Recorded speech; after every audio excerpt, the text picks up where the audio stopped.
Hello, I'm Chris Williams from Read Comics They're Bad For You, the name of my YouTube channel. Or if you're watching this on BitChute, the name of my BitChute channel is Comic Freak.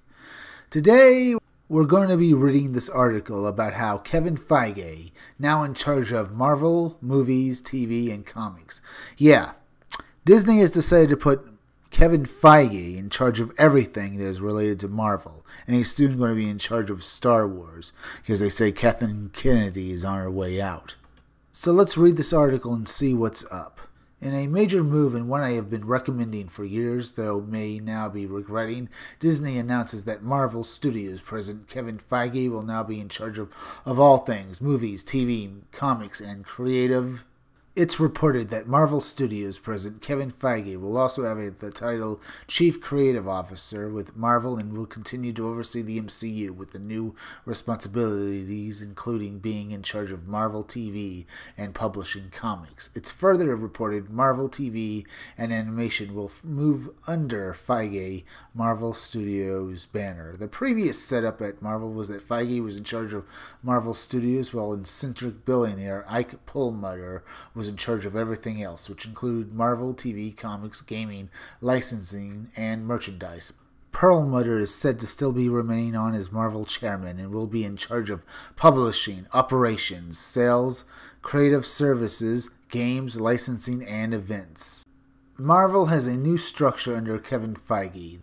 The new structure is described as follows. Key creative executives across film and TV will now report to Kevin Feige. Feige's oversight will extend to the overall creative direction of Marvel's storytelling and content creation platforms. As part of this Marvel TV and animation generator, Marvel Family Entertainment will move under Feige's Marvel Studios banner. Feige continues to report to Walt Disney co-chairman and chief creative officer Alan Horn and co-chairman Alan Bergman.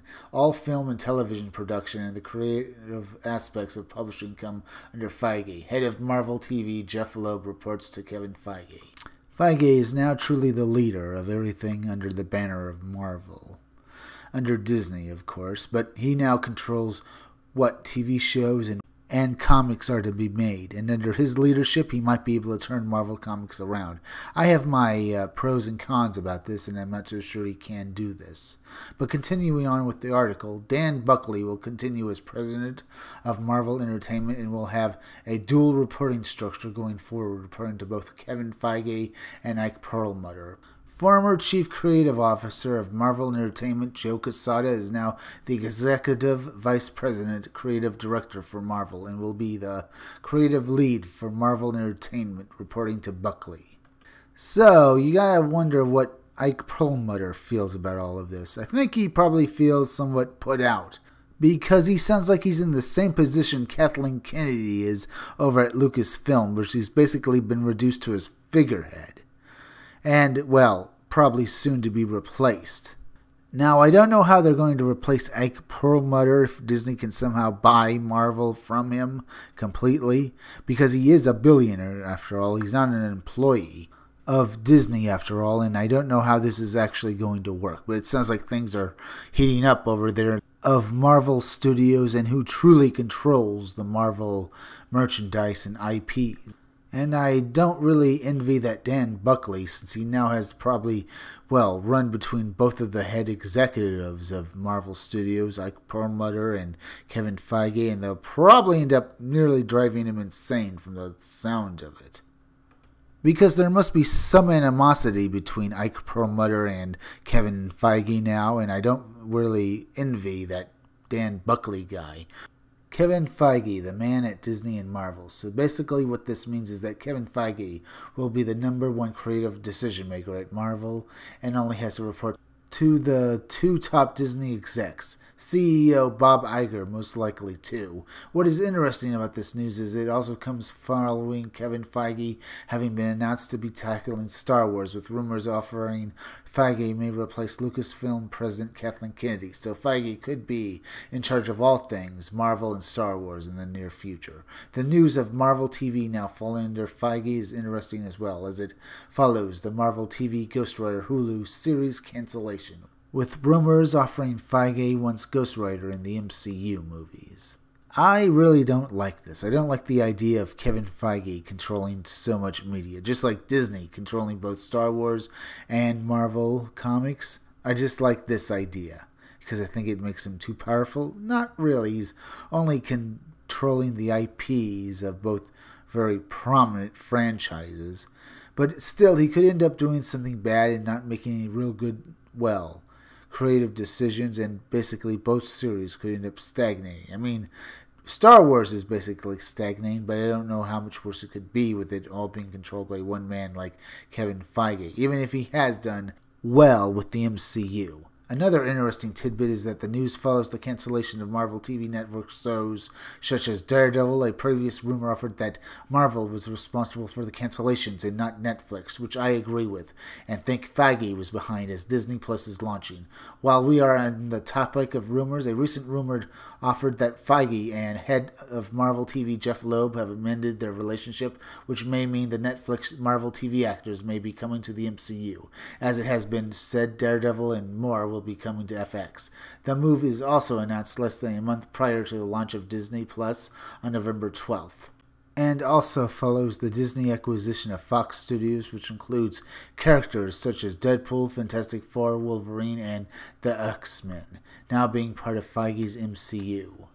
Here we can already see the long tentacles and fingers of Disney inside of Netflix as they try to get the Netflix shows canceled where they succeeded.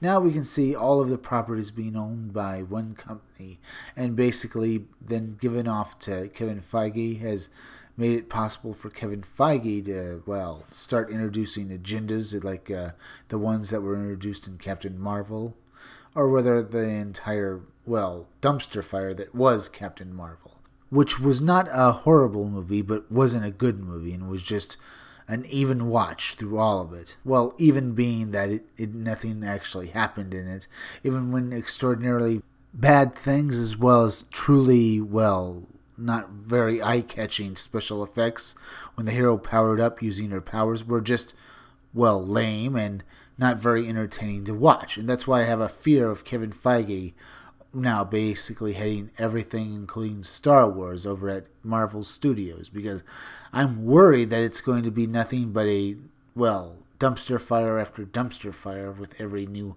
movie that he releases now. Because I've already started seeing it in the MCU, and now that he's already starting to, put those agendas in with as of Captain Marvel, he's basically going to continue what Kathleen Kennedy started and Roundhouse Ryan Johnson basically, did in The Last Jedi. Basically kill the fandom of a popular franchise.